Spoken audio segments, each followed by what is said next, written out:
let's get down to business here, shall we? And we're going to start off with this. You know, Ballerina came out obviously a while ago, and it's now already on VOD. Wild. Not again. I got to talk to the folks at Lionsgate. It's not smart. I mean, you're setting a precedent, and you're training audiences as saying, hey, you don't need to bother going to the movies to see these. Just wait a few weeks and it'll come out. So I got to talk to them about this. Anyway, I loved the movie, honestly. Like, was it a great piece of art?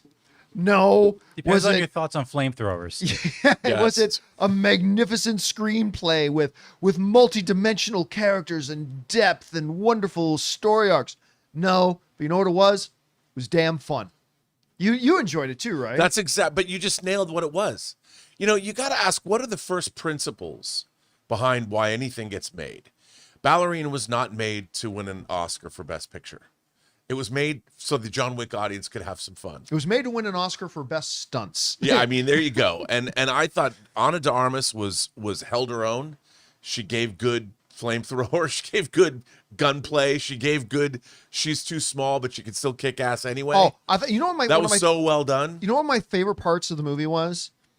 Like, whenever you have a female lead action hero, a lot of the movies that have female lead heroes just ignore the fact that they're just physically smaller and they fight as if it's two guys fighting. Right. But in this movie, they specifically make a point to go out of the way, say, listen, you have to fight different. You will always be physically smaller. You will always be physically weaker. So you have to fight a different style. And then throughout the entire movie, she fights as a smaller, weaker opponent, doing the things that a smaller, weaker opponent would need to do to win the fight. And they never lost sight of that. And it gave it a verisimilitude, if you will, to use, you know, with it. But anyway, what we're here to talk about is not to re-review Ballerina, which I really enjoyed.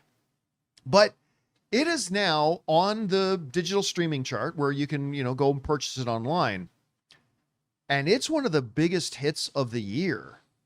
Actually, that and another film, because Ballerina did not do well at the box office. Another film that didn't do so well at the box office, which was also a fantastic film, was Thunderbolts. But as we look over now to the Apple, what the iTunes charts, as they still call it, for the week, look what's sitting at number 1 and number 2. Thunderbolt's still sitting at the number 1 spot, which is not surprising. So it's still sitting up there. And Ballerina is now in second spot, just ahead of Sinners, Final Destination Bloodlines, which is still doing great. The Minecraft movie is still in the top 5 after being on the charts for 59 days. Which, hey, I don't like the movie, but big kudos to their massive success. Look at number 8, though, bro. Warfare, Last Rodeo, and Hunt. Why was Hunt for Red October on there? It probably just got. It probably wasn't on or something. I saw that it was there. It's like, went to the new who did world. something? Then The Amateur's up there 28 days later, of course, because 28 years is in theaters. Friendship got up there. Drop, which I really enjoyed. I don't know why the original Twilight's back up there. And the original How to Train Your Dragon because the sequel's in theaters. Yeah. And Jurassic World Dominion because there's a new Jurassic World. All that kind of stuff. But yeah, right up there, Thunderbolts and Ballerina topping the VOD charts by a significant margin. And good to see Sinners still up there as well, as Sinners hits streaming as well. But anyway, Rob, are you surprised to see, like, particularly these two films, which let's call it what it is. Both of these films underperformed. Like I've said forever, I've told everybody for over a year, Thunderbolts was not going to make a lot of money. Right. There was no world in which a big bunch of leftover Disney Plus B characters in a movie that we've all seen already was ever going to be big. But I think even at about 400, I think 500, 600 still could have been the realm. So it underperformed. Ballerina clearly really underperformed. But here they are on VOD, and everybody's kind of continuing to rush out to watch them. What's your takeaway? Guys, we want to take a second to thank a sponsor of this video, Stitch Fix. Let's be honest, shopping is not my thing. I've wasted way too much of my time either in stores or scrolling for clothes, only to end up with stuff that doesn't fit or just, doesn't work. See, that's why I use Stitch Fix. You take a quick style quiz, your size, your vibe, your budget, and boom, you're paired with a real human stylist who curates pieces just for you. They send you a fix box with clothes actually fit for your life. Stuff you'll wear to work, on weekends, or wherever. It saves me time, helps me look great, and I never have to step foot in a store. You try everything on at home, keep what works, and send back the rest. Free shipping and returns, no subscription required. Oh, and your first fix? The try-on is totally free. So if you're tired of the endless shopping grind, this is your sign to try Stitch Fix. Seriously, it's style without the stress. Head to stitchfix.com/Campea to get $20 off your first order, and they'll waive your styling fee. That's stitchfix.com/Campea. Well, I honestly think that people just felt that they didn't need to rush out and go see these movies for whatever reason. I mean, the thing about Thunderbolts was I thought Thunderbolts was a great time at the movies. I thought it really delivered, more so than I was. And I think that's actually true of Ballerina as well. But I think a lot of people just, I don't know, they couldn't be bothered. I mean, Ballerina wasn't John Wick, and I think that's what people were thinking. And Thunderbolts was not the Avengers. So, Yeah. And as good as the films might be, and I really enjoyed both movies, actually. And they both, I thought, were great theatrical experiences. Like Yes. I Yes. saw Thunderbolts in a packed theater, and I saw Ballerina the second week it was playing, but people were still digging it. You had people going, "Oh yeah," in the theater. So they both deliver. Sometimes people they're not rolling out for something. I think both of those movies, people thought been there, done that, maybe a little bit of that, but they were both. I mean, I'm so glad I saw both in the same theater. I mean, this actual same auditorium, big screen at the Harkins, and I enjoyed both of them. You know, one of the big shames about, well, number one, it's always a shame when a good, fun, entertaining movie doesn't make much money at the box office, because it de-incentivizes studios from making any more of those movies. Right. Which really sucks, because Ballerina is a fun, good time. It's not John Wick 4 or anything, but Sure. It's a fun, good time. But one of the biggest shames about Ballerina not doing so great is, I think if more people saw this movie, there would be a conversation going around right now about how the flamethrower fight is one of the coolest action sequences, I think, in modern movies. And we'd never seen it before. We'd never seen anything like it before.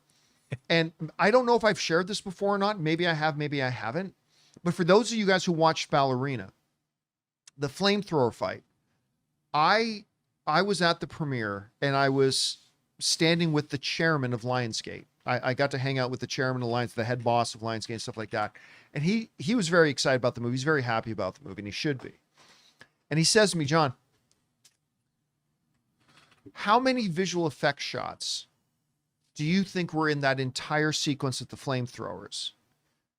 I said, "Well, the fact that you're asking me makes me guess that not many. So I don't know, 10, 12. He said, "There was only one element that was CGI'd." And I'm thinking through all the different flamethrower shots. I'm like, "What was it?" And he says, "There's this one part where we had to digitally enhance, put the actor's face over a stunt person. And that's it." I'm like, "You mean to tell me that the flamethrower fight was all done with actual flames and actual flamethrowers, and people were actually on fire?" Because, yep, he goes, "It was all practical. All of it was practical, except for that we digitally replaced the actor's face in a couple of the shots. Other than that, it's all practical." And my mind was blown. And I'm racing back over the movie in my head about, that was like legit? You did that practically? If they were having stunt work in the Academy Awards this year, because I don't think they're going to happen until the next Academy Awards, maybe it is this. I don't think it's this next one. I think it's the one after that they come. Anyway, Ballerina should be nominated just for that sequence, because that was a mind-blowing action sequence. And it really sucks that nobody saw the movie to appreciate it. Yeah, well, speaking to that too, Thunderbolts had a really fun climax. With the void and still good. With the sentry. I mean, all that was really, I thought, really interesting, really different than we'd seen before, and really gratifying. A lot of visual effects in it, though. Yeah, but I mean, in terms of both those movies were satisfying. Oh yeah, I mean, I thought seriously, Thunderbolts was one of the best Marvel movies since Endgame. I don't know how many they've come out, but it's got to be either two or three, number 2 or 3 for me of the best two, three, or four of the best Marvel movies out of the dozen or so that's come out since then. I just thought it was really terrific. Me too. It's nice to see that it's doing pretty well. It's nice to see that it's doing pretty well on VOD. I mean, they should have done better in theaters, but there you have it. Anyway, guys, question is for you. What do you think about this? I mean, Ballerina, let's call it what it flopped. It flopped at the box office, despite the fact that it was really fun.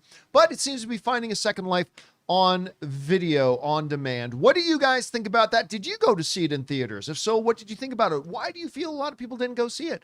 Whatever you guys think, jump down to the comment section below and let us know your thoughts. Hey guys, thanks so much for watching this video. Make sure you like the video, leave a comment, and subscribe to our channel. And don't forget, we have a daily podcast called the John Campea Show podcast, available on Apple Podcasts, Spotify, or your favorite podcasting app of choice. Go and subscribe to it today so it'll be there when you need it.